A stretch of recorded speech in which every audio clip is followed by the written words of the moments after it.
চিংৰা চাহ সমোসা এইজনী সমোসা আনিছে সমোসা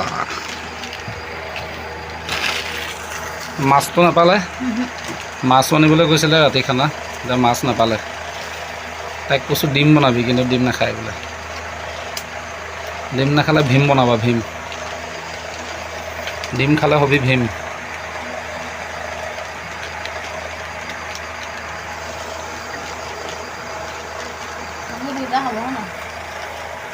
দুটা চিংৰা হ'ব এই এটা খাম দুটা আনিছেহে মই দুটা খাই দিলে তুমি কি খাবা হে তুমি সুদা চাহ খাবা নেকি মই যদি দুটা খাই দিওঁ এইটো পকোৰা পৰিলেচোন সঁচাকৈ মোক দুটা দিছে নে খাই দিয়ক এই দুটা খালে বেছি হ'ব পিছত পেটটো কিবা গেছ কৰে